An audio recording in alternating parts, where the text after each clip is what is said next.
kingdom. Chapter 14. The New Champion. The Archdeacon did not return to the parsonage till close upon the hour of dinner, and there was therefore no time to discuss matters before that important ceremony. He seemed to be in an especial good humour, and welcomed his father-in-law with a sort of jovial earnestness that was usual with him when things on which he was intent were going on as he would have them. "It's all settled, my dear," said he to his wife, as he washed his hands in his dressing-room, while she, according to her wont, sat listening in the bedroom. "Arobin has agreed to accept the living. He'll be here next week."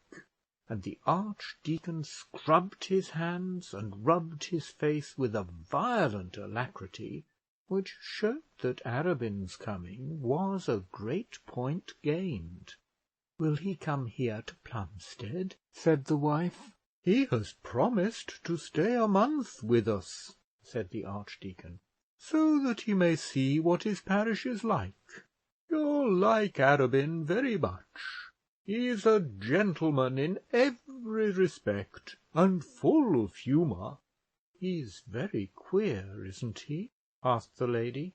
"Well, he is a little odd in some of his fancies, but there's nothing about him you won't like. He is as staunch a churchman as there is at Oxford. I really don't know what we should do without Arobin. It's a great thing for me to have him so near me, and if anything can put Slope down, Arobin will do it."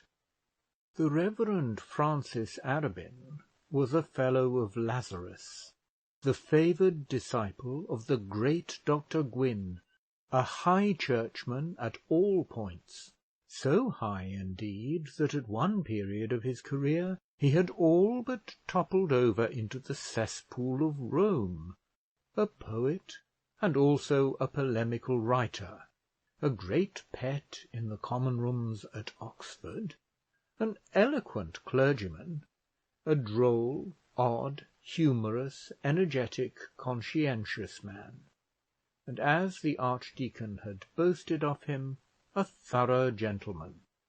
As he will hereafter be brought more closely to our notice, it is now only necessary to add that he had just been presented to the vicarage of St Ewold by Dr Grantly, in whose gift as Archdeacon the living lay. St Ewold is a parish lying just without the city of Barchester. The suburbs of the new town, indeed, are partly within its precincts, and the pretty church and parsonage are not much above a mile distant from the city gate. St Ewold is not a rich piece of preferment. It is worth some 300 or 400 a year at most, and has generally been held by a clergyman attached to the cathedral choir. The Archdeacon, however, felt, when the living on this occasion became vacant, that it imperatively behoved him to aid the force of his party with some tower of strength, if any such tower could be got to occupy St Ewold's. He had discussed the matter with his brethren in Barchester, not in any weak spirit as the holder of patronage to be used for his own or his family's benefit, but as one to whom was committed a trust, on the due administration of which much of the church's welfare might depend. He had submitted to them the name of Mr Arobin, as though the choice had rested with them all in conclave, and they had unanimously admitted that if Mr Arobin would accept St Ewold's, no better choice could possibly be made. If Mr Arobin would accept St Ewold's, there lay the difficulty.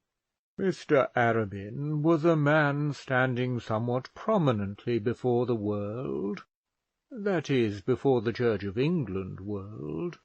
He was not a rich man, it is true, for he held no preferment but his fellowship.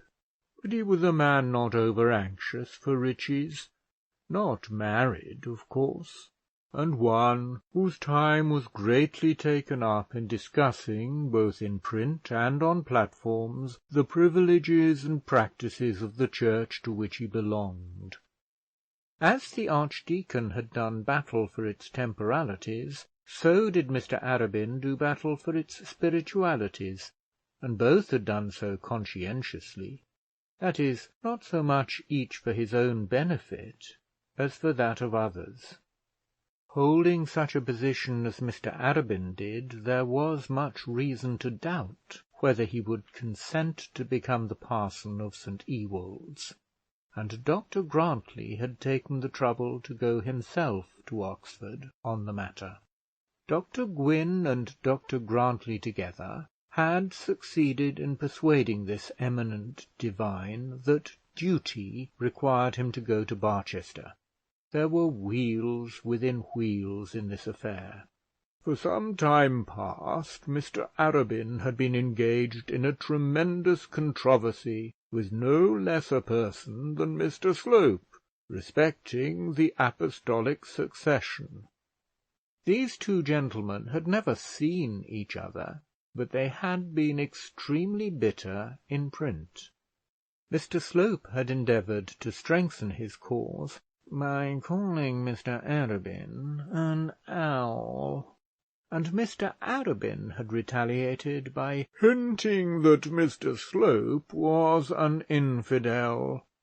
This battle had been commenced in the columns of the Jupiter, a powerful newspaper, the manager of which was very friendly to Mr. Slope's view of the case.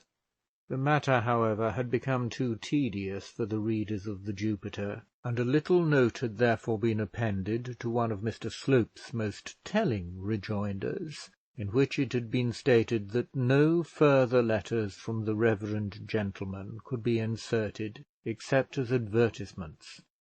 Other methods of publication were, however, found less expensive than advertisements in the Jupiter, and the war went on merrily. Mr. Slope declared that the main part of the consecration of a clergyman was the self-devotion of the inner man to the duties of the ministry. Mr. Arobin contended that a man was not consecrated at all, had indeed no single attribute of a clergyman, unless he became so through the imposition of some bishop's hands, who had become a bishop through the imposition of other hands, and so on in a direct line to one of the apostles. Each had repeatedly hung the other on the horns of a dilemma, but neither seemed to be a whit the worse for the hanging, and so the war went on merrily. Whether or no the near neighbourhood of the foe may have acted in any way as an inducement to Mr. Arobin to accept the living of St. Ewold, we will not pretend to say, but it had at any rate been settled in Dr. Gwyn's library at Lazarus that he would accept it, and that he would lend his assistance towards driving the enemy out of Barchester, or at any rate silencing him while he remained there.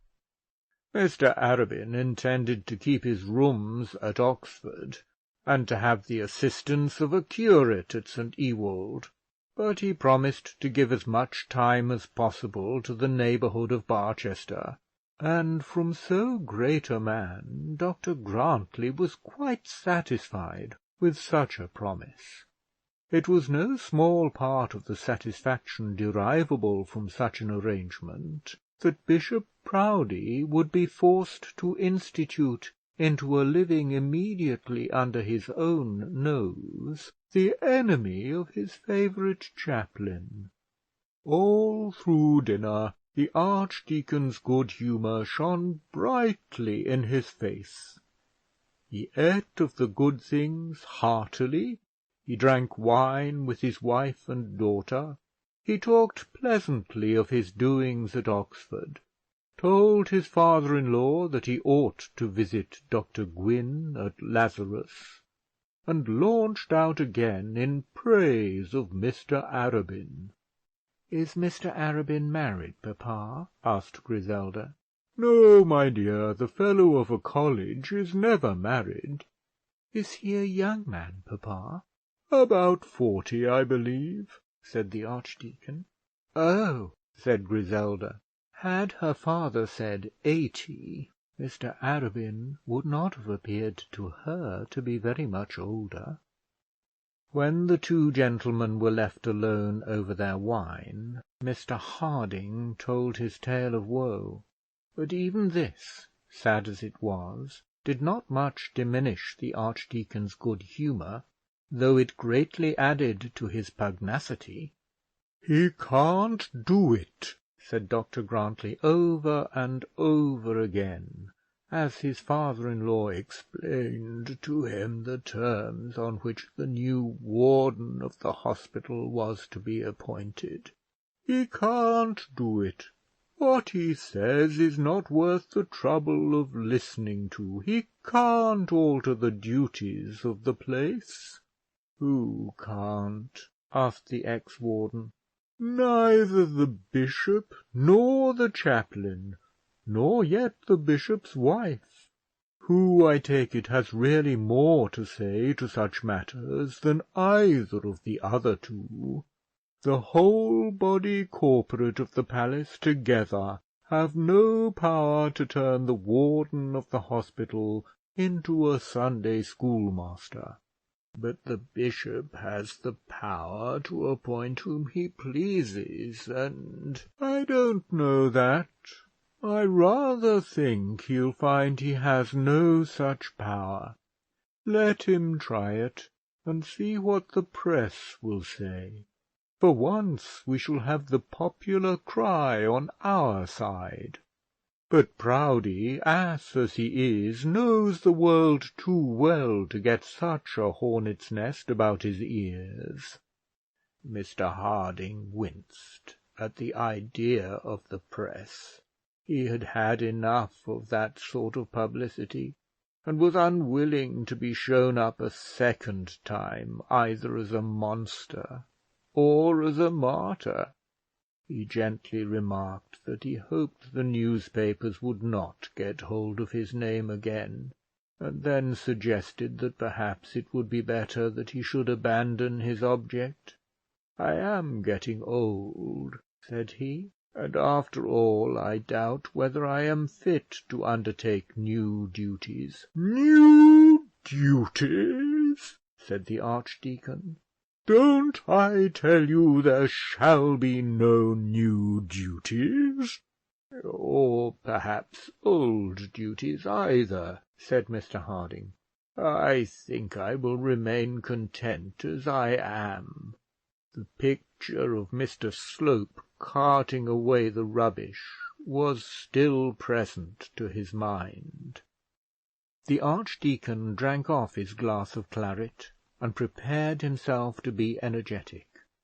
"I do hope," said he, "that you are not going to be so weak as to allow such a man as Mr. Slope to deter you from doing what you know it is your duty to do.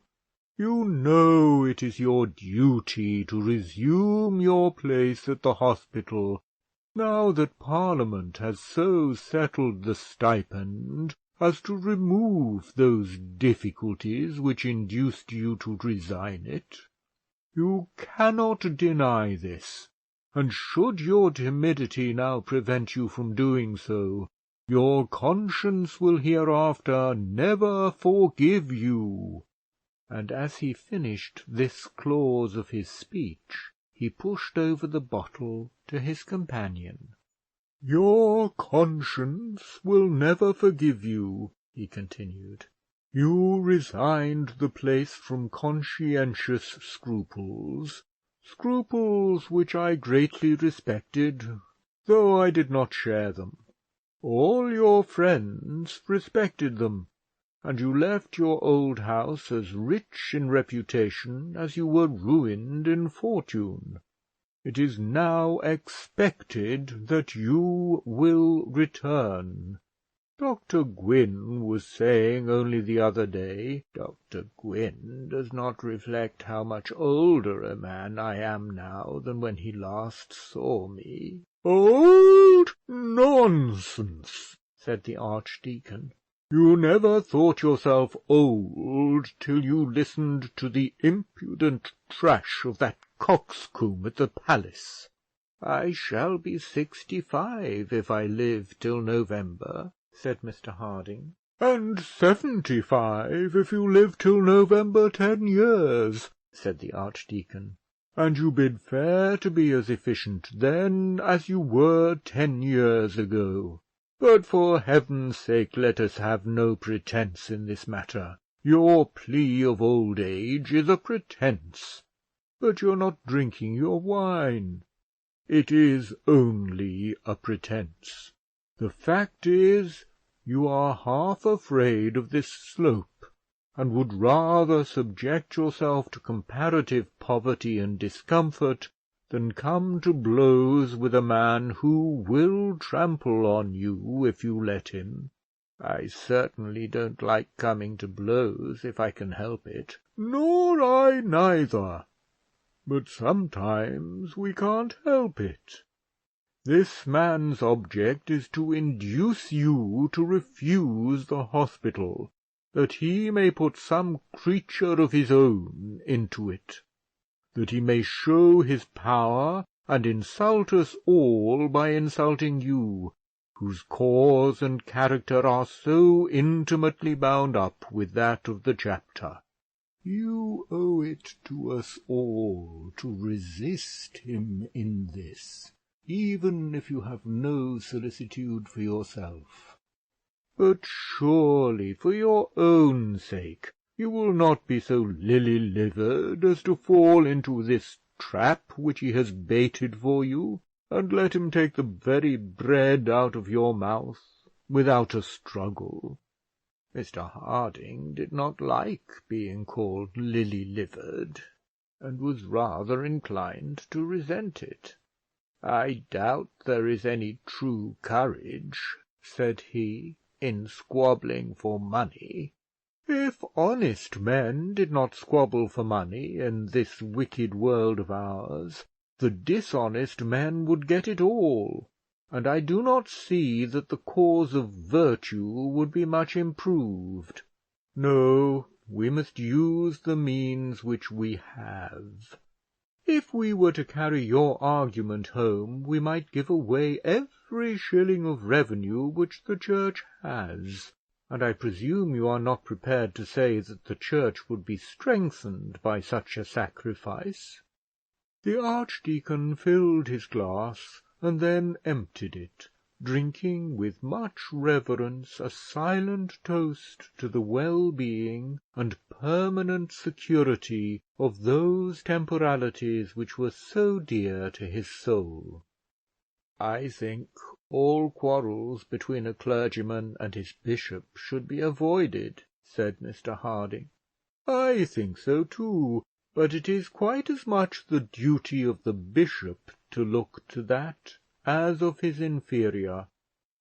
I tell you what, my friend, I'll see the bishop in this matter, that is, if you will allow me, and you may be sure I will not compromise you. My opinion is that all this trash about the Sunday schools and the sermons has originated wholly with Slope and Mrs. Proudie, and that the bishop knows nothing about it. The bishop can't very well refuse to see me, and I'll come upon him when he has neither his wife nor his chaplain by him. I think you'll find that it will end in his sending you the appointment without any condition whatever. And as to the seats in the cathedral, we may safely leave that to Mr. Dean. I believe the fool positively thinks that the bishop could walk away with the cathedral if he pleased." And so the matter was arranged between them. Mr. Harding had come expressly for advice, and therefore felt himself bound to take the advice given him. He had known, moreover, beforehand, that the archdeacon would not hear of his giving the matter up, and accordingly, though he had in perfect good faith put forward his own views, he was prepared to yield. They therefore went into the drawing room in good humour with each other, and the evening passed pleasantly in prophetic discussions on the future wars of Arobin and Slope. The frogs and the mice would be nothing to them, nor the angers of Agamemnon and Achilles. How the archdeacon rubbed his hands and plumed himself on the success of his last move! He could not himself descend into the arena with Slope, but Arobin would have no such scruples. Arobin was exactly the man for such work, and the only man whom he knew that was fit for it. The archdeacon's good humour and high buoyancy continued till, when reclining on his pillow, Mrs. Grantly commenced to give him her view of the state of affairs at Barchester, and then certainly he was startled. The last words he said that night were as follows: "If she does, by heaven, I'll never speak to her again. She dragged me into the mire once, but I'll not pollute myself with such filth as that." And the archdeacon gave a shudder which shook the whole room, so violently was he convulsed with the thought which then agitated his mind. Now, in this matter, the widow Bold was scandalously ill-treated by her relatives. She had spoken to the man 3 or 4 times, and had expressed her willingness to teach in a Sunday school. Such was the full extent of her sins in the matter of Mr. Slope. Poor Eleanor! But time will show. The next morning Mr. Harding returned to Barchester, no further word having been spoken in his hearing respecting Mr. Slope's acquaintance with his younger daughter; but he observed that the archdeacon at breakfast was less cordial than he had been on the preceding evening. Chapter 14. Recording by Nick Whitley, Purley, United Kingdom.